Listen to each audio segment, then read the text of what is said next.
మంచి స్నేహితులుగా గైడ్గా మీరు ఉంటున్నారు. అంత భయంకరమైన నుంచి అక్కడ ఆత్మీయంగా మీరు ఎదిగిపోయి ఇప్పుడు మా అందరూ ఎంతో సంతోషం కలుగుతుంటారు. బయట తీసుకోవడానికి మీ ఆత్మశక్తులు అనేక మంది దైవజనులు పరిశుద్ధాత్మను సూచించగలుగుతాను. పరిశుద్ధాత్మక శక్తిగా మాకు దాఖలు ఉంది. ముఖ్యంగా సుజాతంలో మీరు జ్ఞానాత్మకం ఎదుర్కొంటారు. మీరు సొంత గృహాన్ని సృష్టించు వీరింటి ద్వారా మాకు ఇచ్చినటువంటి వస్త్రాలు వస్తువులు ఆహారం మొక్కలు కానులు అన్నీ ఎప్పుడైనా శ్వాస యాగంగా అందరూ నుంచి మనం ఏం చేస్తున్నా ప్రార్థిస్తున్నాం.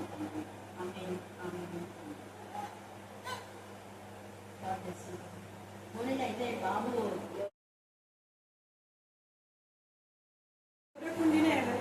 విశ్రాంతి దినము మనోహరమైనదను యెహోవాకు ప్రతిష్ఠిత దినములు ఘనమైనదను అనుకొని దాని ఘనముగా ఆచరించిన ఇష్టమైన పనులు చేయకయు వ్యాపారం చేయకయు లోకవార్తలు చెప్పుకొనకయు ఉండిన ఎడల నీ యెహోవా యందు ఆనందించదు. దేశం యొక్క ఉన్నత స్థలముల మీద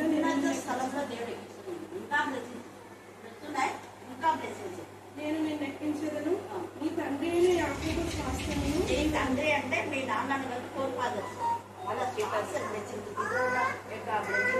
మీ అనుభవంలో ఉంచదను. ఇదే యెహోవా మీ నాయనమ్మ ఫ్రెండ్ ప్లాన్ ఇంటికి తీసుకొచ్చి నాకు తెలియదు అది నాకు అంటే ఎక్కడుండేది ఆమె ఇల్లు ఆ పరిస్థితి తెలియదు. స్కూల్కి వచ్చేటప్పుడైతే నాకు అక్కడ దగ్గర మా ఇంటికి వచ్చి నేను చెప్పుకుంటున్నాను.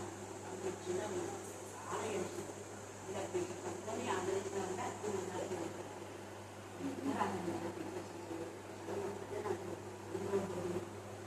తర్వాత ఆమె తీసుకొచ్చింది. వీళ్ళు అత్తమ్మ వచ్చి ఇంటి గురించి ట్రైన్ చేయించి అప్పుడు ఇంటికి వెళ్ళి అప్పుడు మీకు పట్టింది. నా మంగళాలు డాక్టర్ కావాలంటే ఖచ్చితంగా అవుతుంది కాబట్టి అందుకు దర్శనం ఇచ్చినప్పుడు అక్కడ జాలేదు. అప్పుడే గులాబ్ జామ్ చేసింది. అంటే అంటే అవుతానే తనే చేసింది. ఇప్పుడే గుర్తుంది కాబట్టి నీ హాస్పిటల్లో దేవుడు బ్రేక్ చేసినట్టు నాకు గుర్తులేదు. సో ఇది కూడా గుర్తులు అవుతుంది. నువ్వు ఆధారం ఖచ్చితంగా ఓకే నీకు ఎన్ని బ్లెస్సింగ్స్ అంటే అన్నా సొంత ఇది కూడా అది చేసుకుంటే దేవుడు ఇస్తారమ్మా అనొద్దు అనొద్దు. ఏం లేనట్టు మా అబ్బాబ ఏంది మామూలుగా పంచాయతీ ఆఫీసులో అది చేసేది రోజు పని అబ్బాబ కింద పైన కట్టింది. కరోనా పిల్లలు పెట్టడానికి వచ్చేది అందరూ షాకెట్ వాళ్ళ భర్త పనిచేయడు నాకపోతే పనిచేస్తాడు. వాగ్దానం శుద్ధీకరించుకో. నువ్వు ఆదివారం పెడితే ఇప్పుడు 5 నిమిషాలు నేను చూడలేదు. ఇప్పటికైనా పర్వాలేదు. నువ్వు ఆదివారం నా చిన్న కొడుకు చెప్తానే ఉన్నాడు. ఇప్పుడు నువ్వు ఆదివారం పోయిన తర్వాత ఆ రోజు తల మాటతో మీరే కదా నెలకొస్తున్నావు దీవించడం. మరి ఇప్పుడు నేను ఆదివారం అన్నం నువ్వు ఎక్కిస్తున్నాను కదా నాకు అడుగు ఏది చెప్తావు ఖచ్చితంగా. నేను అట్లనే అడిగినా లేదా నువ్వు అడుగు దర్శనం చూసినావు ఆ పాప మెడిసిన్స్ ఆపుకుండా రావా ఇద్దరు ఏమో ఉంటుంది నాకు అక్క ఏడ్చుకోవద్దు ధైర్యం చెప్పి ఆ సీట్ వచ్చినట్టు వెళ్ళదు. భర్త చెట్టు ఇద్దరు కలిసి భర్త చెట్టు అనమాట ఇస్తా ఉంటుంది. తర్వాత ఆమె పూర్తిగా డౌన్ అయిపోయింది. ఏమి ఆ రోజు function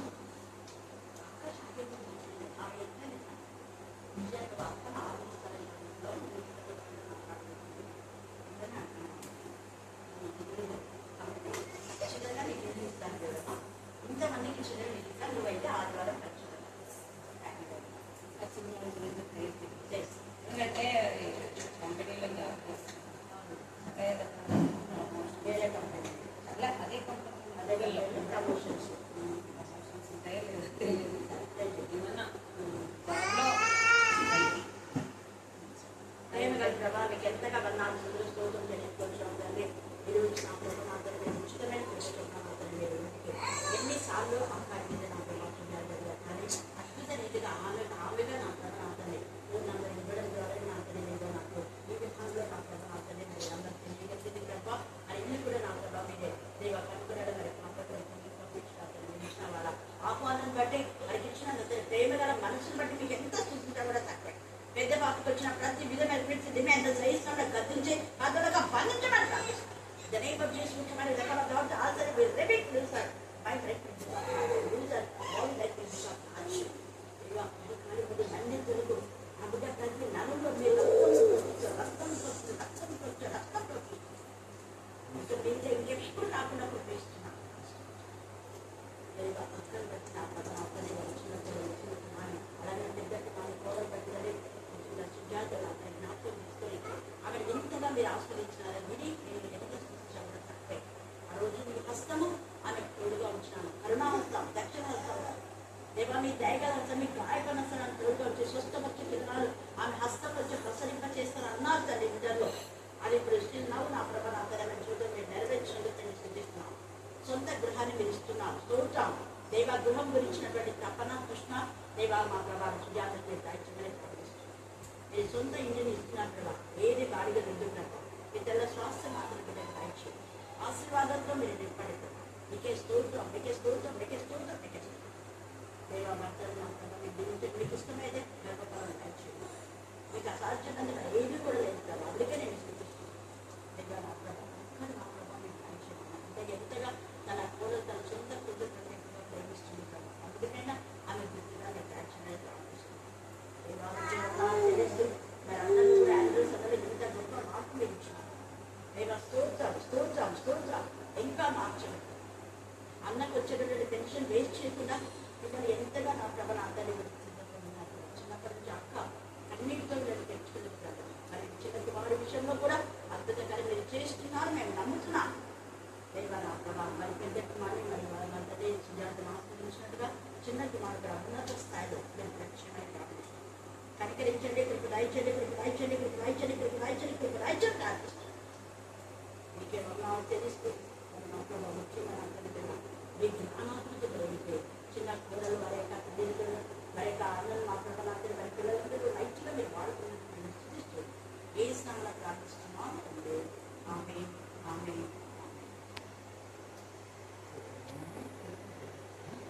Praise the Lord. I'm the Lord David.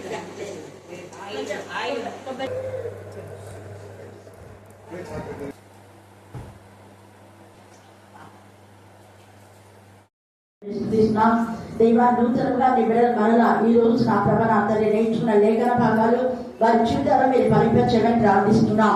దేవా మీరు జ్ఞానము జ్ఞాన ఆధారం అనే నా ప్రభ మీరు మా జీవితంలో సమాధానం స్థిరపరిచే దేవుడు అనే మా జీవితంలో మేము కూడా మీ యొక్క స్థిరంగా ఉండలాగా లేక కృపాసం దయచేస్తున్నారు. మీకు వర్ణాలు స్తుతులు స్తోత్రం చెల్లిస్తున్నాం. వాక్యం ద్వారా బిడ్డలు మీరు దర్శిస్తున్నారు, వాక్యం ద్వారా బలపరుస్తున్నారు, వాక్యం ద్వారా ధైర్యపరుస్తున్నారు, వాక్యం ద్వారా మాకు తెలియని ఎన్నో విషయాలు తెలియజేస్తున్న దేవా స్తోత్రం.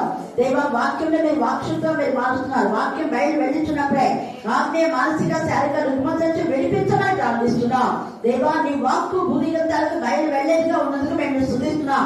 తండ్రి అయిన దేవా మీకే స్తోత్రం, మీకే స్తోత్రం, మీకే స్తోత్రం, మీకే స్తోత్రం, మీకే స్తోత్రం, మీకే స్తోత్రం. వాక్యం విన్నప్పుడు చదువుతున్నప్పుడు చెప్తున్నప్పుడు తండ్రి మా ప్రతిభను సరిదిద్దుకోవడానికి మీ కృపాసాన్ని దయచేస్తున్నందుకు మేము స్తుతిస్తున్నాం. ప్రతి బిడ్డలో మీరు మార్పు కలుగచేయగాక.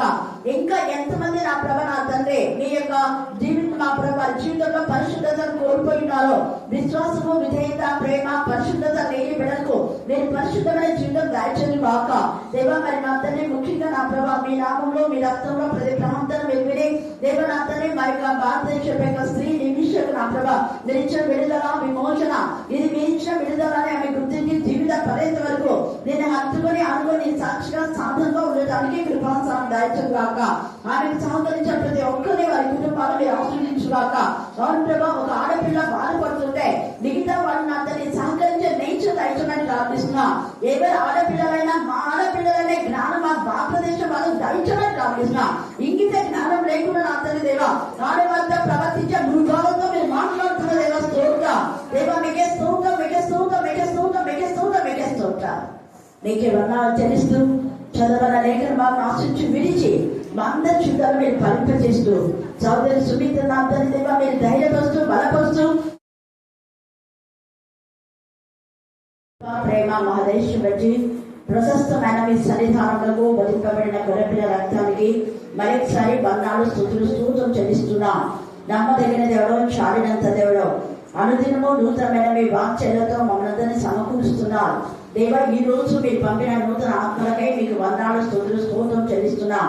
చదవన లేఖనాలను ఆశించి విరిచి మా అందరి చుట్టూ మీరు ఫలించమని ప్రార్థిస్తున్నాం. వాక్యంలో వాక్శుద్ధం మార్చే దేవుడు అని మేము స్తుతిస్తున్నాం. వాక్యం బయటకు వెళ్ళుచున్నప్పుడే ఆత్మీయ మానసిక శారీరక రుగ్మత నుంచి విడిపించమని ప్రార్థిస్తున్నాం.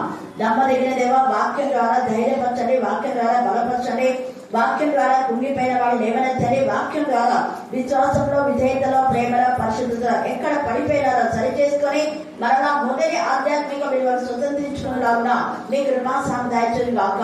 దేవా మీకే స్తోత్రం, మీకే స్తోత్రం, మీకే స్తోత్రం, మీకే స్తోత్రం, మీకే స్తోత్రం. అనేక మంది జీవితాల్లో మీరు చేసిన మేలను బట్టి, స్వస్థతను బట్టి దాన్ని మేము స్తుతిస్తున్నాం. మరి ప్రత్యేక రీతిలో నా ప్రభ నా తండ్రి కృపానందం కుటుంబాన్ని బట్టి మేము స్తుతిస్తున్నాం. బిడ్డలు ఎక్కడున్నప్పటికీ క్షేమ స్థితి దయచేది కాక. అలాగే నా ప్రభ నా తండ్రి మరి జయం ఆకం ఎందుకు నిద్రించుడుగా ఆ కుటుంబానికి యోగాన నా తండ్రి దేవ ఎమ్మిళ్ళలో నా ప్రభ మేరకు వారి తమ్ముడు కుటుంబానికి మీరు ఓదార్పించి వారి యొక్క నా ప్రభ జ్ఞాపకార్థ కూటంలో మీకు మహిమకరంగా ఆశీర్వాదకరంగా జరిగించారు. అందుకు మీకు వందనాలు, స్తుతులు, స్తోత్రం చెల్లిస్తున్నాం తండ్రి. దుఃఖితులైన కుటుంబాలకి మీరు ఓదార్పు కలుగజేస్తున్నాం. మీరు మాత్రమే ఆదరణకర్త. నేనే మిమ్మల్ని ఓదార్చు వాడిని మీరు సెలవిచ్చారు తండ్రి. స్తోత్రం దేవ. నా ప్రభా కాలంలో సమయంలో మీకు అధీనంలో ఉన్నాయి. అనుకూల పరిస్థితుల్లో నా ప్రభ నా తండ్రి ప్రతికూల పరిస్థితులు ఉన్నా దేవ ఎలాంటి స్థితిలోనైనా మేము ఆరాధించడానికి, మహిమపరచడానికి మాకు జ్ఞానం దయచేది కాక. దేవ మొదటి స్థానం మీకు ఇవ్వడానికి మీకు జ్ఞానం దయచేది కాక. దేవ మీకే స్తోత్రం, మీకే స్తోత్రం, మీకే స్తోత్రం, మీకే స్తోత్రం. ఎవరి బిడ్డలు పడిపోకుండా తమ ఎవరి చూడటాన్ని మీకు సమర్పించులాగునా బాల్య దినంలోనే సృష్టికర్త నేను జ్ఞాపకం చేసుకుని రోజు శృంఖల దేవుని బిడ్డగా ముందుకు సాగడానికి కృప దయచేది కాక. దేవ చదువుకున్న లేఖన భాగం బట్టి యేసు ప్రభుల వారిని ఇద్దరి దగ్గరికి తీసుకువెళ్ళారు. ఇద్దరు నిర్దోషి అని తీర్పు తీర్చారు. హేరోదు తర్వాత ఇంకెవరు చెప్పండి, పిలాతు. ఇద్దరు కూడా యేసు ప్రభుల వారిని నిర్దోషి అని తీర్పు తీర్చారు. గమనించాలి, ప్రస్తుత సమాజంలో ఎంతమంది నిర్దోషులు అన్నా కూడా కొందరు అవివేకులు, కొందరు క్రూర మృగాలు ఉంటారు కదా. ఆ క్రూర మృగాలు ఎవరెన్ని చెప్పినా కూడా వినరన్నమాట. ఎందుకంటే వాళ్ళే క్రూర మృగాలు, క్రూరత్వం కలవాళ్ళు. క్రూరత్వం గల సింహం కానివ్వండి, లేకపోతే తోడే కానివ్వండి, వైల్డ్ ఎనిమల్స్ నాకు తెలుసు కదా. ఆ క్రూర మృగాలలో ఏమైనా జాలి, దయ, కనికరం ఉంటుందా? ఉండదు. ఎందుకంటే వాళ్ళ పేరే ఏమంటున్నారు, క్రూర మృగాలు అని పేరు పెట్టేస్తారు ఆల్రెడీ. ఏ తండ్రి అయినా దేవుడు పెట్టలేదు, కానీ ఎవరు పెట్టారు ఆ పేరు చెప్పాలి. క్రూర మృగాలని ఎవరు పెట్టారు? ఇంత సింపుల్ చూస్తాను. ప్రతి మృగానికి పేరు పెట్టేది ఆదాం అవ్వ కదా, వాళ్ళే పేరు పెట్టారు. కానీ ఎప్పుడైతే వాళ్ళు పాపం చేశారో, పాపం చేసిన తర్వాత ఈ యొక్క అపవాదేకు సాతానికి వీళ్ళందరికీ వీళ్ళే పేరు పెట్టుకున్నారు. హల్లెలూయా, హల్లెలూయా. ఎందుకు అక్కడ అన్నాడు కదా, ఇదిగో ఈ సైతాన్ అన్నాడు. ముఖ్య వాళ్ళు లూసిఫర్ అన్నా ఏమన్నాడు, ఈ అపవాది వాడు వీడు చేసిన తండ్రి ఇదంతా మేము ఎంత బాగున్నాం తండ్రి నీ యొక్క రాజ్యం నీ సన్నిధిలో ఈ ఏదైనా తోటలో మనమంతా ఎంత చక్కగా ఆనందించేవారు. కానీ ఇంకా విన్నాడు తన్నాడు మరి వీడు అపవాది సాతా అంటే నిజమా అన్నాడు. అది నిజమే, కానీ నిజమైనప్పుడు అవును నిజమని నువ్వు అనాల్సింది కదా. కానీ అలా నిజమా అని వాడు మనల్ని కూడా ఇలాగే ప్రశ్నించి మన జీవితాలతో ఆడుకునేవాడు. వాడు చాలా జాగ్రత్తగా ఉండాలి. మన జీవితాల్లో ఏదో మేలు చేస్తున్నట్టుగా వాడు నటిస్తాడు. వాడు అన్నాడు అదే, ఏమని అలాగ చెప్పాడా దేవుడు? ఏం కాదు, మీరు దేవతలాగా ఉంటారు అన్నాడు. మరి అబద్ధాలు కదా, వాళ్ళు దేవతలాగా ఉన్నారా? ఎలాగైతే చచ్చారు, మీరు చావరన్నాడు. ఒకటి దేవతలా అలాగా అన్నారు, రెండోది చావరన్నారు. కానీ వాళ్ళు దేవతలాగా లేకుండా దేవుని దగ్గర నుంచే దూరం అయిపోయినారు. తర్వాత వాళ్ళు మరణించినారు, ఆత్మీయమైనటువంటి స్థితి కోల్పోయినారు. అలాగా మనం కూడా మన జీవితంలో అనేక మంది లోకంలో ఉన్న వ్యక్తులు నిన్ను కూడా భ్రమలో పంపేశారు. భ్రమపరిచే ఆత్మ వీళ్ళంతా. ఇస్కరియోతు యూదాను భ్రమలో ముంచేశారు. కాబట్టి ఇస్కరియోతు యూదా ఈ యొక్క ఒక దొంగ కాబట్టి దొంగలుగా ఉన్న అన్న, కైప, ప్రధాన యాజకులు, శాస్త్రులు, పరిసయ్యులు, సద్దుకాయలు వీళ్ళలో చాలా మంది ఆ దొంగ బుద్ధి అన్నమాట. దొంగ బుద్ధి, మూర్ఖ స్వభావం. తర్వాత మంచిని గ్రహించలేనటువంటి చెడు. ఎందుకంటే వాళ్ళ హృదయం చెడిపోయింది కాబట్టి, చెడిపోయిన వాళ్ళ హృదయం చెడు వైపే వెళ్తున్నది. ఎలుక ఎక్కడ దూరుతుంది? ఎక్కడ దూరుతుంది ఎలుక? గట్టి చెప్పండి. సామెతలు మీకు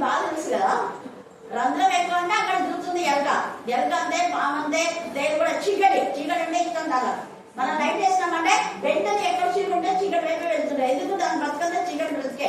సో అలాగనే ఈ యొక్క పిలాతు తర్వాత హేరోదు కొంత దైవ భయం కలిగినటువంటి వ్యక్తులు కాబట్టి మనం చూస్తే పిలాతుకు యేసు అంటే చాలా చాలా ఇష్టం అంట. ఎందుకు వాళ్ళ ఆవిడ బాగా చెప్పింటది.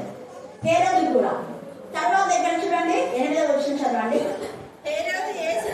హేరోదు యేసును చూచి మిక్కిలి అంటే కొంచెం కాదంట, ఎప్పుడెప్పుడు చూడాలనుకున్నాడు. ఈయన నిజంగా ఈ యొక్క రోమా పరవశోద్ధం వీళ్ళది కానే కాదు. అసలు వీళ్ళు యూదులను ఏలేవాడు కానే కాదు. వీళ్ళు గర్వంగా అహంకారంతో రౌడీజం చేసి బలత్కారంగా వాళ్ళు యూదులకు రాజులేరు, కానీ యాక్చువల్ గా వాళ్ళు యూదులను ఏలేటటువంటి ఏలికలు కాదు. బలత్కారంగా పైగా దేవుని యొక్క ఉగ్రత ఇశ్రాయేలు పైన ఉన్నందువలన వీళ్ళు అదే వీళ్ళ యొక్క హేరోదు గాని పిలాతు గాని ఏలడానికి దేవుడు అవకాశం ఇచ్చాడు, కొంత అవకాశం.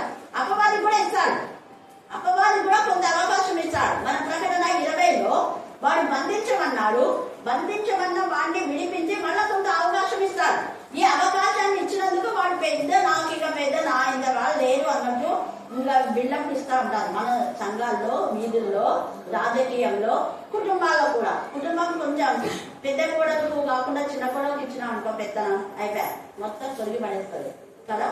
అలాగనే ఇంకా కొంతమందికి ఏదో కదా అని ఇస్తే దాన్ని ఏం చేస్తారంటే మిస్యూజ్ చేస్తారు ఇచ్చిన అవకాశాన్ని. ఇక్కడ యొక్క హేరోదుకు ఈ అవకాశం ఇచ్చాడు, కానీ కొంత తనది కాదని తెలుసు.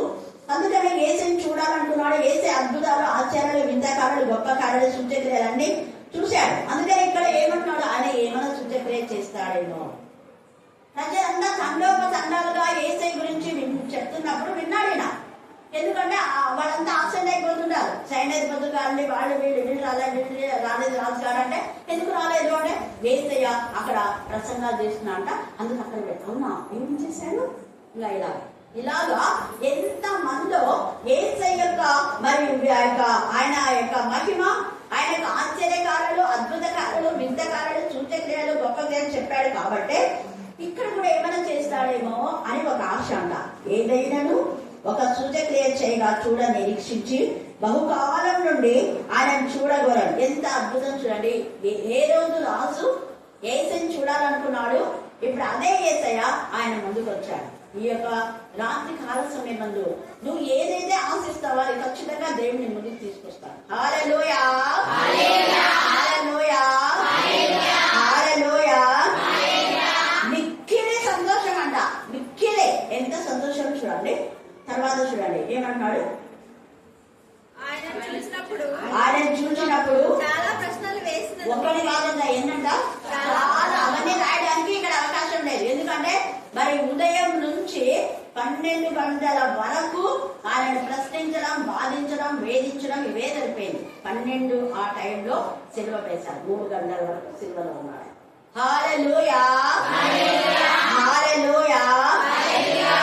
చూడండి ఆయన అతనికి ఏమాత్రం కూడా ఉత్తరం ఇవ్వలేదు. ఎన్ని ప్రశ్నలు ఇచ్చినా ఒక్క ప్రశ్న కూడా జవాబు చెప్పలేదు. ఇది అండర్లైన్ చేసుకోండి. ఎక్కడ మనం ఎవరికి జవాబు చెప్పాలో వారికే జవాబు చెప్పాలి. మూర్ఖుల ఎదుట మనం మౌనంగా ఉండడం మంచిది అని ఉంది వాక్యంలో. అంటే ఈ హేరోదు మూర్ఖుడని కాదు, కాకపోతే ఆ సమయంలో చెప్పినా కూడా వేస్ట్ అని అట్లా. అది అక్కడ ఎవరికి మనం వాక్యం చెప్పాలో వాక్యం చెప్పాలి. పందుల ఎదుట మనం ముత్యాలు వేస్తాయి, పందులు ఏం చేస్తాయి, పోయి ఏం చేస్తాయమ్మా, తొక్కి వేస్తాయి, పోయి గుర్తులకు తీసుకొని పడేస్తాయి. డైమండ్ యొక్క కోట్ నుంచి వస్తాం, దాని బిడ్డ చాలా ఖరీదు కదా, కానీ దాని బిడ్డ వాళ్ళకి తెలియదు, తీసుకుపోయి ఎంత ఎక్కడ పడేస్తారు. అందుకే విలువ తెలిసిన వాళ్ళకే మనం వాక్యం చెప్పాలి. కానీ కొన్ని విషయాల్లో వాళ్ళు వినకపోయినా మనం చెప్పాలన్న దేని గురించి. ఏసై సిలువ మీద మాత్రం వాళ్ళు వినకపోయినా చెప్పాలి అని యెహెజ్కేలుతో తండ్రి అయిన దేవుడు చెప్పాడు. తర్వాత ఇక్కడ శాస్త్రులు కూడా నిలబడి ఆయన మీద తీక్షణంగా నేరం మోపి, ఎప్పుడే చూస్తున్నారు, తీక్షణంగా నేరం మోపినారు. హేరోదు తన సైనికులతో కలిసి ఆయనను తృణీకరించి, అపహసించి, ఆయనకు ప్రశస్తమైన వస్త్రం తొలగించి పిలాతు వద్దకు మరలా పంపారు. చూడండి, ఇంత సంతోషించి ఏదో అద్భుతం చేస్తే చూడాలనుకున్నాడు. ఏదో ఒక అవకాశం ఉంది, ఏదో ఒక విధంగా విడిపించవచ్చు కదా. ఎందుకు విడిపించారు ప్రజలు? మనలు కూడా అంతే. ప్రజలు ఏమనుకుంటారో అనేది తప్పని తెలిసి వాళ్ళు చేసేది, వాళ్ళు చేసేది నేరం అని తెలిసి వాళ్ళకు తెలిసి కూడా చేస్తే ఎప్పటికీ క్షమాపణ. ఆ తర్వాత భయంకరమైన ఉగ్రత ఈ అన్న కయప తర్వాత ఈ యొక్క ఎవరెవరైతే ఏకీభవించినారో వాళ్ళందరూ కూడా ఏసైనా సెలవేమో అని కేకలేసి అందరికీ ఉగ్రత వచ్చింది.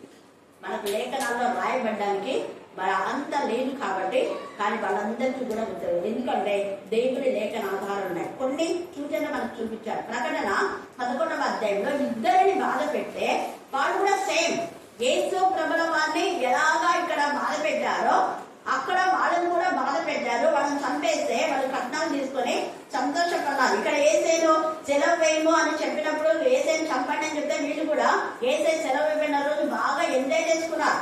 కానీ తర్వాత ఆయన తిరిగి లేచాడు అన్నప్పుడు అందరిలో భయం, కలవరం, అలచడి ఇంకా అయిపోయింది. గుండె గుబ్బేలం అయిపోయింది. అప్పటికి ఎంతమంది సచ్చారో తెలిసి మనకు రాయబడ్డానికి గ్రంథం చుట్టాలు చాలు.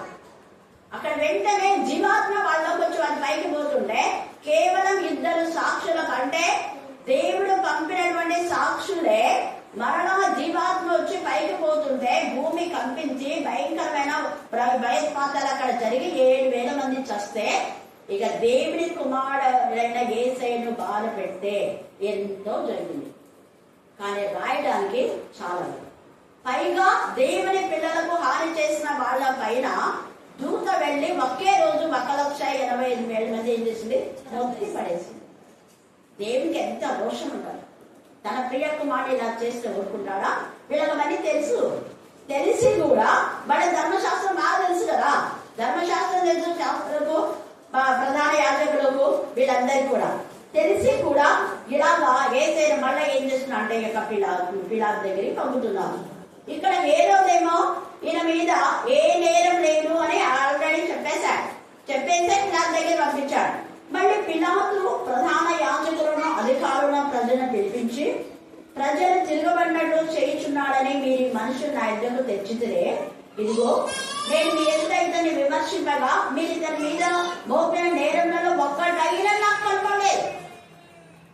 అక్కడ ఏ రోజు ఆయన చూసి సంతోషపడ్డాడు. వేసిన ప్రశ్నలో ఒక్కటి కూడా జవాబు వేయలేదు కాబట్టి ఆయన నిర్దోషి అని అర్థమైపోయింది. చేసేసిన నిర్దోషి. ఇక్కడ పిలాతు కూడా అన్నాడు, మీకు ఏమేమో చెప్తున్నారు, అన్ని అబద్ధాల కోరు మీరంతా ఎప్పుడు మీ బతుకంతా అబద్ధాలేనా? ఒక్కడైనా ఇన్ని మోపినారు కదా, ఒక్కడైనా రుజువు చేస్తున్నారా? నీ బతుకుల్లో రుజువు చేయాలి. వాళ్ళ బతుకే అలాంటి బతుకు.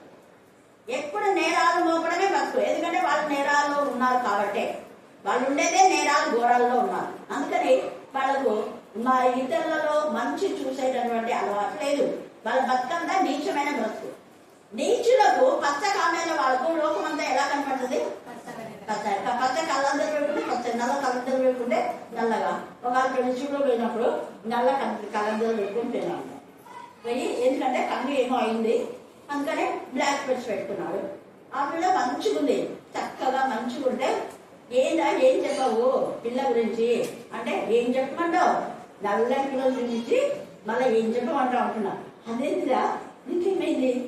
అంత తెల్లగా ఉంటే పిల్లలు నల్లగుంది అంటావు అంటే, ఏమో నాకు తెలియదు నల్లగుంది కదా అన్నాడు. మళ్ళీ ఎప్పుడో ఒకసారి కళ్ళందా లేకుండా ఏదో ఫంక్షన్కి పోతే, రే ఆ పిల్లనే చూడరా నీకు చూపించింది ఏంటో ఉందండి. ఆ పిల్లనా ఎంత చక్కగా ఉంది ఆ పిల్ల. అప్పటికే ఆ పిల్ల పెళ్ళి వేరే ఎంగేజ్మెంట్ అయితే సిగ్గులేదు. మనలు కూడా ఇస్తూనే ఉంటారు. ఆ పిల్లనే చూపించింది, నువ్వు వద్దన్నావు. వేరే వాళ్ళు ఆ పిల్లని అప్పుడే ఎంగేజ్మెంట్ చేసేస్తున్నారు. పచ్చ కామెల వాళ్ళకు. ఇక్కడ వీళ్ళకి అందరు కూడా వేసేది ఎవరెవరన్నా వాళ్ళందరికీ భయంకరమైన ఉగ్రత. ఇక్కడ కూడా పిలాతు అదే అంటున్నాడు, అసలు ఒక్కటైనా కూడా కనబడలేదు. ఏ రోజులకు కూడా కనబడలేదు. కారణం ఏంటంటే వీళ్ళిద్దరు బద్ధ శత్రువులు. గమనించాలి, బద్ధ శత్రువులైన వీళ్ళు ఇప్పుడే వీళ్ళు ఏమైనారంట? బద్ధ స్నేహితులు శత్రువులైన వీళ్ళు స్నేహితులైనారంట. ఎప్పుడు? ఆ రోజే. చూడండి ఎంత బాధాకరమైన విషయం.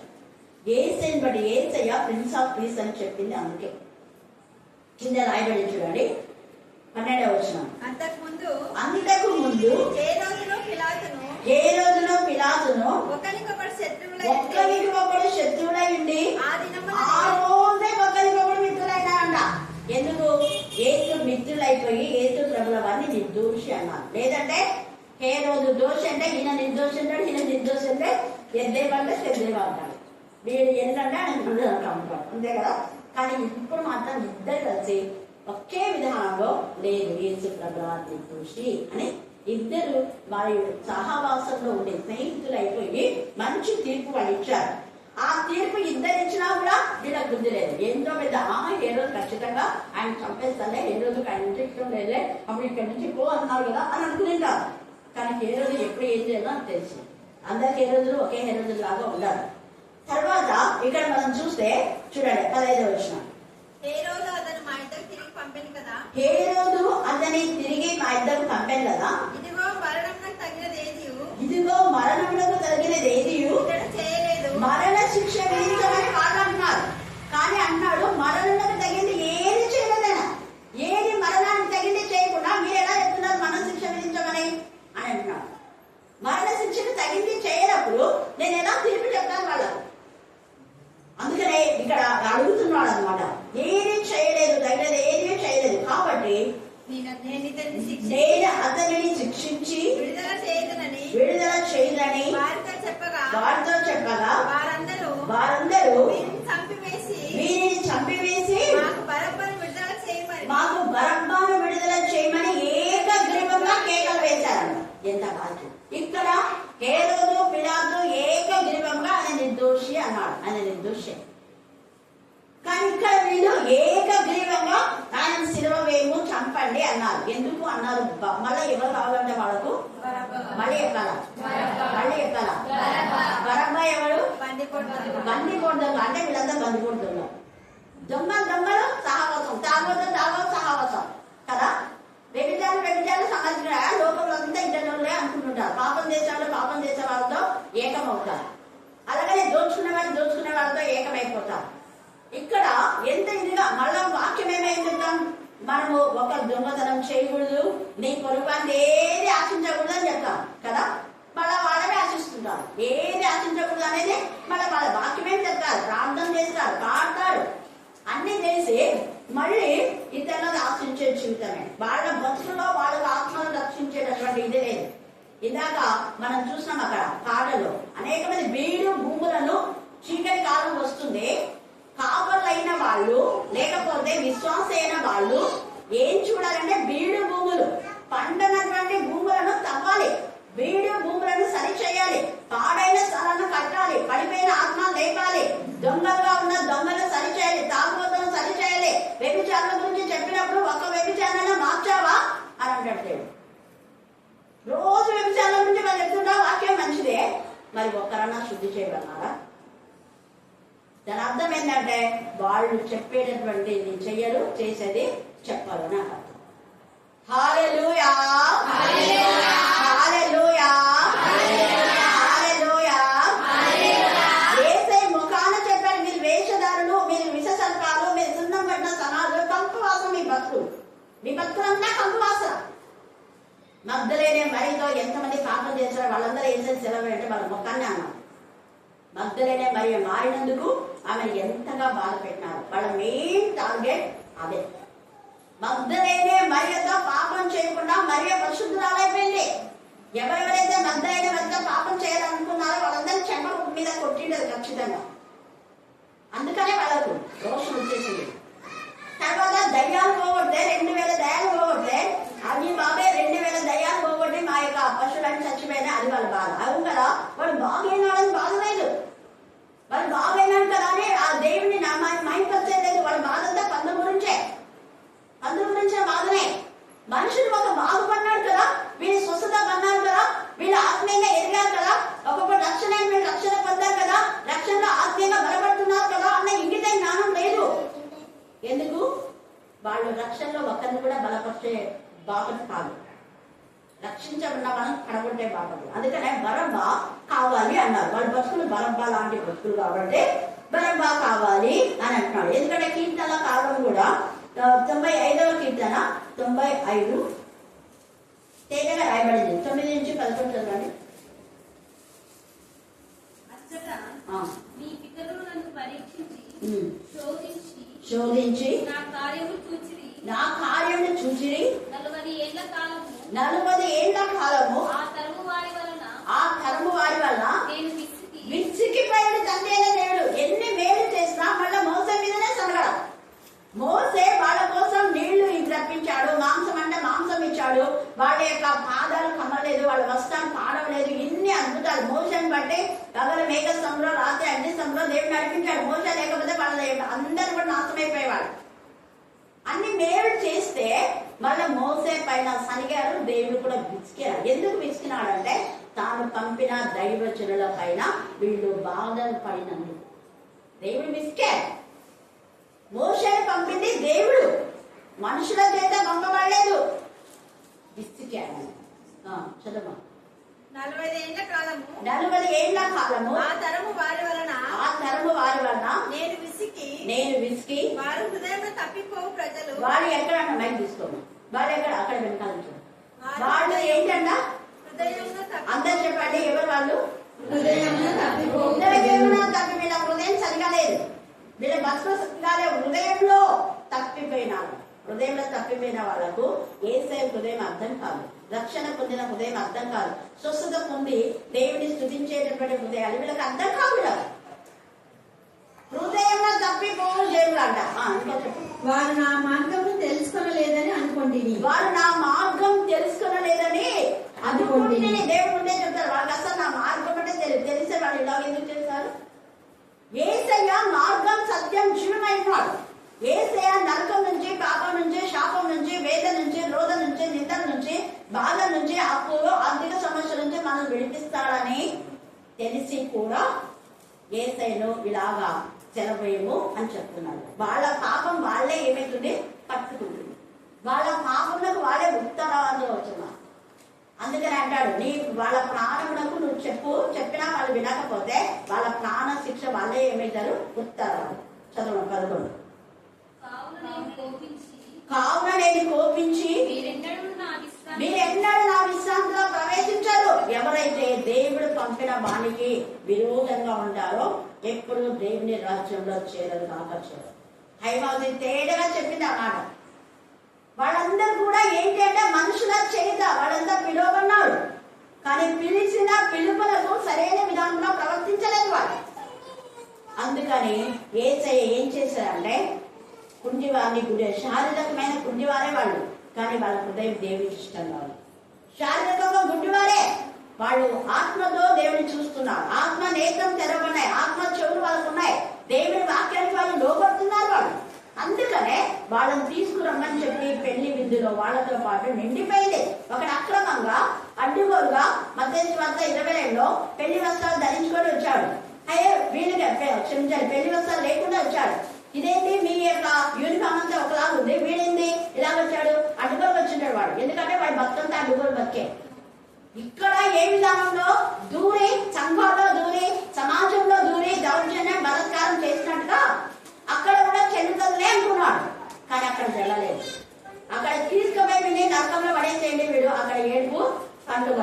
ఇదేం భూలోకం అనుకున్నావా? నీ ఇష్టానుసారంగా చేయనికే. భూలోకంలో నా రాజకీయ బలం ఉంది, నా వంశం పెద్దకున్నారు మా వాళ్ళు అనేసి నువ్వు వాళ్ళ ఇష్టానుసారంగా చేసినట్టే ఈడ చేస్తే సరిపోదు, తీసుకోమని వీళ్ళని. అక్కడ దేవుడి యొక్క తీర్పు ముందు ఉండదు. ఇక్కడ వీళ్ళంతా ఏదైనా చెలవేయమంటున్నారు, కానీ తర్వాత భయంకరమైన ఉగ్రత వీళ్ళు గొరైపోతారు అని కీర్తనకారుడు తేటగా 95 అధ్యాయంలో తెలియజేస్తున్నారు. అలాగనే 96 4వ వచనం చదవండి.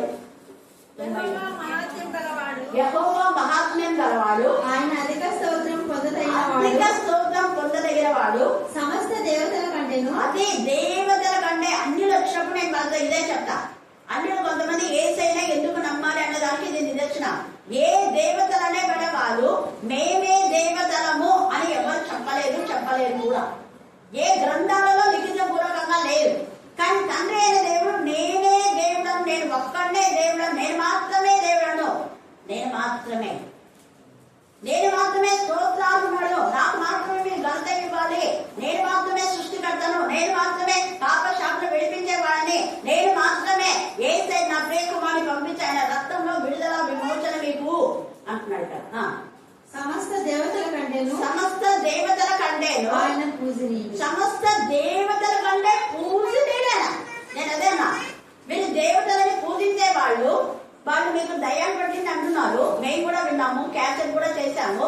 దయ్యాలు పట్టినప్పుడు వాళ్ళు మీకు ఏమైనా ఏం చేశారు మీకు అంటే చెప్తున్నారు. వాళ్ళు గుండెను పెంచినారు, బాడీ పెంచామా, వాళ్ళు బట్టి వీళ్ళు బట్టి. ఎందుకు పట్టినారంటే ప్రసాదం తిన్నారు. ఎందుకు పట్టినారంటే వాళ్ళే మా దగ్గరికి వచ్చారు. ఎందుకు పట్టినారంటే వాళ్ళే మాకు కొబ్బరికాయలు కొట్టినారు. మరి మీరు దేవత, మేము చెప్పలా దేవతలు వాళ్ళే పెట్టుకున్నారు. ఇవి వాళ్ళు పూజించే దేవతలు ఇచ్చినటువంటి సర్టిఫికేట్ చాలా ఉన్నాయి నా దగ్గర. అలాగనే చాలా మంది అన్ని మార్చబడ్డానికి కారణం వాళ్ళకి నేను వినిపించా ఎక్కడనే గుడుల్లోనే, మా స్కూల్లోనే. హల్లెలూయా హల్లెలూయా హల్లెలూయా. అందుకే ఇక్కడ తేజగా మాట్లాడుతున్నాను. 4వ వచనం మీరు అండర్లైన్ చేసుకోండి, అన్యులతో మాట్లాడాలి. అలాగే కీర్తన 15లో కూడా ఉంది. అవి కళ్ళుండి చూడవు, చెవులుండి వినవు, నోరుండి మాట్లాడవు. నువ్వు ఇంత గావు కేకలేసి మొదలుపెట్టినా కూడా అవేం వినవు. రుజువు ప్రచారం మనం చూస్తే ఏలియాకు. తర్వాత 7వ వచనం చదువున్నాం. 96:13. భూజన ఆయననే తీర్పు తీర్చేవాడైతే ఇక్కడ ఆయనకు మీరు తీర్పు తీర్చడానికి చూడండి చిక్కులేదు చూడండి. అందుకని మీరు తీర్పు చెప్పలేకపోయినా వాళ్ళకి ఇంత కొంత దేవుని జ్ఞానం ఉంది, దేవుని భయం ఉంది.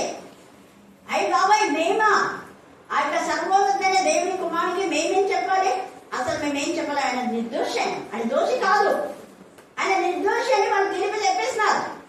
ఈ దొంగలకు, ఈ మూర్ఖులకు, ఈ మృగాలకు, ఈ కఠిన హృదయాలకు ఏసేక ప్రేమ, ఏసేక త్యాగం, ఏసేక సేవ ఆయన చేసినటువంటి అవన్నీ కూడా తెలిసి కూడా కారణం ఏంటంటే వాళ్ళని ఎవ్వరు కూడా ప్రశంసించలేదు అని, అంతే. ఎప్పుడు ఏసైనా పోతున్నారు అందరూ. మా దగ్గరికి ఎవరు రారు, మా సమాజ మందిరాల దగ్గరికి ఎవరు వస్తారు, మమ్మల్ని ఎవరు ఇచ్చేస్తారు, ఎప్పుడు ఏసై అనుకుంటానే పోతున్నారు. ఇది వీళ్ళ ఆశ్చర్యం. ఏసైనా వెంబడిస్తున్నారు అనే వాళ్ళ అసూయతో ఏసై ఎలాగ చేయడం మొత్తం సమాజ మందిరంలో ఉన్న ప్రధాన యాజకులు, శాస్త్రులు, పరిచయులు, ఆ సమాజం యొక్క వాళ్ళందరూ ఎవరెవరైతే సమాజ మందిరానికి పోతున్నారో వాళ్ళందరూ, మిగతా వాళ్ళందరూ కూడా ఏసైను గబ్బోలు పెట్టి ఏడుస్తున్నారు. మేలు పొందిన వాళ్ళందరూ కూడా ఏడ్చేస్తున్నారు, రొమ్ము పట్టుకొని ఏడుస్తారు. ఇక్కడ వీళ్ళంతా కూడా దుర్మార్గం యొక్క సమాజం, సర్ప సంతతి వీళ్ళు. 2 వర్గాలు అక్కడ ఉన్నాయి. ఒక వర్గం ఏక్ష వర్గం ఉంది, ఒక వర్గం గోష్ఠ లేకుండా నిర్దోషి అయిన ఏషైను దోషి అని చెప్పి సెలవేమని దొంగలే కావాలని ఏసైను చంపాలి అన్న వర్గం ఉంది. ఏ వర్గంలో నువ్వు ఉన్నావు? ఇలాంటి ఆత్మ పరిశీలన మనం చేసుకోవాలి. అయ్యో ఏసై ద్వారా మేము మేలు పొందాము అని, అయ్యో అలాంటి ఏసైను ఇలాగ చేస్తున్నారా అని గొప్ప జన సమూహం ఆయన చూసి రొమ్ము కొట్టుకొంచు దుఃఖించుతూ చాలా మంది స్త్రీలు ఆయనను వెంబడించడానికి 27వ వచనంలో తేటగా రాయబడింది. మరి ఎలా ఉన్నావు నువ్వు? ఇలా రొమ్ము కొట్టుకొని ఏడ్చే విధానంలో ఉన్నావా? లేకపోతే అసూయతో, ద్వేషంతో ఏసైను సిలవేయి చంపేయి నాకు బరబ్బ కావాలి, దొంగ కావాలి, వాడు మన దొంగతనం చేస్తాడు, వాడు తెలుసు వాళ్ళు, కానీ చేయలేదు బరబ్బ మారి గట్టిగా వాళ్ళు ఇచ్చిన తీర్పుకు అయ్యో యేసు ప్రభువు వేస్తారు, మీకు తిగ్గుతా, మీకు ఎన్న తింటాడు అని రాయలకిన గ్రంథాలు. నేను పొందవలసిన శిక్ష గుండె తగిలేదా గావు కేకలు పెట్టుకుంటూ వచ్చేస్తాడు బరబ్బ. అందరికి వినబడగా ఆయన నిర్దోషి, ఆయన నేను నా చావలసిన నా చావు ఆయన తీసుకున్నాడు, నా అవమానం ఆయన తీసుకున్నాడు. దొంగలలో ఒకరిగా ఎంచబడినాడు, ఆయన దొంగ కాదు, ఆయన రాజ్యం వేరే. అప్పుడే చెప్పాడు నాకు, ఆయన రాజ్యం వేరే, ఆయన సమాధానం రాజ్యం. అందుకే ఇక్కడ వీళ్ళిద్దరు సమాధానం వచ్చాడు. ఇక్కడ ఏసైని బట్టి వాళ్ళకి సమాధానం వచ్చింది. అక్కడ ఈ కఠిన హృదయాలకు, ఈ ముకుందం లాంటి కాల్చం లాంటి హృదయాలకు సమాధానం లేదు. వాళ్ళకంతా కలహం, కక్ష, చంపాలా చంపినాక ఏమైంది? వాళ్ళకు చిక్కుడు. చూడండి, అందుకని ఇక్కడ 97:16 వచ్చింది చదవండి. 97:16 కీర్తన 97:16. ఒకటే వచ్చింది. యెహోవా రాజ్యం చేయుచున్నాడు, అది యెహోవా రాజ్యం చేయుచున్నాడు, భూలోకము ఆనందించుగాక. దేవుడు రాజ్యం చేసి ఆనందించాడు. ఏదైతే చేసిన వీళ్ళకు ఆనందం లేదు, వీళ్ళకు ఏడుపు కొట్టుమకాడు. 6వ వచ్చింది కదా, బల సౌందర్యంలో ఆకాశంలో ఆయన నీతి తెలియజేస్తున్నది, సమస్త జనములకు ఆకాశమే ఆయన నీతిని అద్భుతాలు తెలియజేస్తున్న ఆశ్చర్యకారుడు. కీర్తన 19లో కూడా ఉంది. అవి సాక్ష్యం ఇస్తున్నాయి, మన నోరు మూగబోతున్నాయి. ఎంత గొప్ప సాక్షి సమూహం అని హెబ్రీ 12లో రాయబడింది. మరి మనం సాక్ష్యం ఎన్నిసార్లు ఇస్తున్నాం? ఒకసారి ఇస్తే సాక్ష్యం అయిపోతుందా? తర్వాత 7వ వచనం 97 విగ్రహములను బట్టి అతిశయపడుచు చెక్కిన ప్రతిమలను పూజించు వారందరూ సిగ్గుపడుతురు. అందరూ సిగ్గుపడతారు. వీళ్ళు కూడా సిగ్గుస్తారు. ఈ రాత్రి కాల సమయంలో నీకు సిగ్గు పడేలా, నీ బతుకులు అవమానం పడేలా, నీచమైన నీచాతి నీచంగా నీ బతుకులు కాకుండా ఉండాలి అంటే ఈ గొప్ప సమూహం రొమ్ము కొట్టుకుంటూ ఏడ్చి దుఃఖించే విధానంలో కన్నీటి ప్రార్థన చేయండి. నీకోసం, నీ పిల్లల కోసం. వాళ్ళందరూ ప్రభువును ప్రేమించేలా, ప్రభువును మరి అనుసరించేలా, ప్రభు మార్గంలో ఉండేలా నువ్వు చేయవలసిన బాధ్యత నీకుంది. ఇక్కడ నిర్దోషి అని అన్నారు. నిర్దోషులు నిర్దోషి అనాలా, దోషిని దోషి అనాలా. దోషిని నిర్దోషి అన్నా పాపమే, నిర్దోషిని దోషి అన్నా కూడా రెండు పాపమే. మళ్ళీ ఇవన్నీ తెలిసి కూడా వాక్యం చెప్తాను మనము. మరి నిర్దోషిని దోషిగా ఎందుకు చేస్తున్నాడు అంటే నువ్వు నీలో దోషం ఉంది నాకు అర్థం. దేవుని చేత పంపబడిన వాడు ఇలాంటి పనులు చేయరు. అపోస్తలులైన పౌలు, పేతురు కలిసి దేవుని ఎంతగా కనపరిచారు. పేతురు, యోహాను కలిసి దేవుని కనపరిచారు. కారణం వాళ్ళందరిలో యేసే ఉన్నాడు కాబట్టి. అకుల, ప్రిస్కిలాలు పౌలుని చేర్చుకొని ముగ్గురు కలిసి పరిచయం చేస్తారు. హల్లెలూయా, హల్లెలూయా, హల్లెలూయా. అననీయ సఫీరాలో పాపంలో ఏకీభవించలేదు. పాపంలో ఏకీభవించే భార్య భర్తల్లో మీరున్నారా? అకుల, ప్రిస్కిలాగా పౌలుని చేర్చుకొని పౌలుతో కలిసి పరిచయం చేసే వాళ్ళలాగా ఉన్నారా? అక్క చెల్లెలు కానీ, భార్య భర్తలు కానీ, అన్నదమ్ములు కానీ, మేబీ ఎవరైనా కానీ కలిసి పరిచయం చేస్తున్నారా? క్రూర మృగాల్లాగా వీళ్ళలాగా ఏకీభవిస్తున్నారా? పాపంలో ఏకీభవిస్తున్నారేమో. 18వ వచనంలో వారందరూ వీరిని చంపివేసి మాకు బరబ్బాను విడుదల చేయమని ఏకగ్రీవంగా కేకలు వేసి, కొంతమంది అన్నలు ఏకగ్రీవంగా యోసేపుని ఏం చేశారు? కొట్టారు, గుడ్డలు వేశారు. ఏమైంది వాళ్ళకు? ఇంకా ఒక్క యోసేపుని బాధ పెడితే ఎంతే ఫ్యామిలీ కాదు, వాళ్ళ భార్యలు, వాళ్ళ పిల్లలు, మనమరాలందరూ ఆకలితో వచ్చారు. ఆకలితో, సిగ్గుతో యోసేపు దగ్గరికి వచ్చి నాకు భిక్షాటన అడుగుతున్నారు, నాకు ఏం లేదు తినడానికి, కాస్త ధాన్యం ఇవ్వవా? రూకలు తీసుకొని వచ్చి ఊరికెళ్ళలేదు యోసేపు. అందరి దగ్గర పొలాలు, రూకలు, పశువులు అన్నిటిని తీసేసుకున్నాడు. జ్ఞానవంతుడు యోసేపు. ఉచితంగా ఇవ్వలేదు వాళ్ళకు. ఉంది కదా, నేను రాజు కదా అని ఉచితంగా ఇవ్వలేదు. దేవుడు చెప్పింది చెప్పినట్లుగా చేశాడు. ఉచితంగా కావాలా నీకు? సిగ్గు లేదా అంటాడు దేవుడు. అక్కడ బల మంచి నమ్మకమైన మంచి దాసుడా అని ఎవరున్నాడు? యేసయ్య చెప్పాడు. ఉదాహరణ ఎవరిని? 5 నాణ్యాలు తీసుకొని 10 ఇచ్చిన వాడిని, 2 తీసుకొని మళ్ళా వాడికి 2 తీసిన వాడిని. అయితే 1 తీసుకున్నాడు, 1 తెచ్చేసే వాడిని ఏమన్నాడు? చెడ్డవాడా, చెడ్డవాడా. మన మోషన్ బాధపడితే నేను అన్నా వాళ్ళకు, వాళ్ళ నంబర్ ఇవ్వండి, నేను మాట్లాడతాను. చెడ్డవాడు. నీ దగ్గర అవసరానికి తీసుకొని మళ్ళీ అదే ఇచ్చేవాడు చెడ్డవాడు. అదే బ్యాంకులో పెడితే రెట్టింపు అవుతుందా రాదా? అవుతుందా? మీ డబ్బులు బ్యాంకులో ఉంటాయి, మీరు బ్యాంకులో వడ్డీ తీసుకుంటారా వద్దంటారా? చాలా సంఘాలది, ఒక్కొక్క సంఘంలో వడ్డీనే 50,000, 1,00,000 ఉంటది. 1,00,000 వడ్డీ నాకు వద్దు, పేదలకు ఇచ్చేస్తామని ఇస్తున్నారా ఎవరైనా? పోనీ మీకే వస్తుంది కదా, మీకే పొలం డబ్బులు ఏమేమి వస్తాయి, బ్యాంకులో పెట్టుకుంటారు. అయ్యి బాబాయ్ వద్దు బాబాయ్ అంటారా? అట్లా వద్దనేవాడు ఏమైనా చెప్పొచ్చు. ఇక్కడ యేసయ్య తీర్పు ఎలాంటి తీర్పు? న్యాయమైన తీర్పు. ఆ ఉదాహరణ చెప్పింది యేసయ్యనే, వేరే వాళ్ళు ఎవరు చెప్పలేదు. యేసయ్య తీర్పు కష్టపడి సంపాదించమంటున్నారు. హల్లెలూయా, హల్లెలూయా. శిష్యులు కష్టపడినారు కాబట్టి 12 మందికి 12 గంపలు ఇచ్చినారు. అక్కడ వచ్చిన వాళ్ళ పేదలు ఎంతమంది ఉంటారు కదా, వాళ్ళకి ఇచ్చినారా? ఏమన్నా లేదు. ఎవరు ఆత్మలో వాళ్ళకి ఇస్తారు దేవుడు. వాళ్ళు ఇచ్చారు, వాళ్ళకి ఇచ్చారు దేవుడు. వాళ్ళు తినకుండా వాళ్ళు పంచిపెట్టినారు. పంచిపెట్టిన వాళ్ళకు ఎన్ని బ్లెస్సింగ్స్ అన్ని బ్లెస్సింగ్స్ ఉన్నాయి. నువ్వు ఇవ్వవు, నీకు బ్లెస్సింగ్ కావు. ఇవ్వని వాళ్ళకి ఎప్పుడు బ్లెస్సింగ్స్ అంతే ఉండదు. ఆ కొంచెం నూనె దైవజనుల యొక్క మాట విని నువ్వు ముందు పై అప్పు తీర్చాను అన్నాడు. అందుకని ఆ కొంచెం నూనె నువ్వు పోస్తా ఉంటే నిండుతున్నాయి. ఆ కొంచెం నూనె పోయకుండా ఉంటే అది అంతే, అంతే. నాకు తెలిసి ఆమె అది అమ్మి అప్పు తీర్చడమే కాదు, చాలా మందికి నూనె ఇలాగ దైవజనుడు బ్లెస్ చేశాడమ్మా, తీసుకోండి అని ఇచ్చింటదాన్ని. ఆమె చచ్చిపోయే వరకు బ్లెస్సింగ్సే. హల్లెలూయా, హల్లెలూయా. తీసుకోవడం కాదు, ఇలా పుచ్చుకొనడం కన్నా ఇచ్చుట ధన్యం. అందరూ చెప్పండి, పుచ్చుకొనుట కన్నా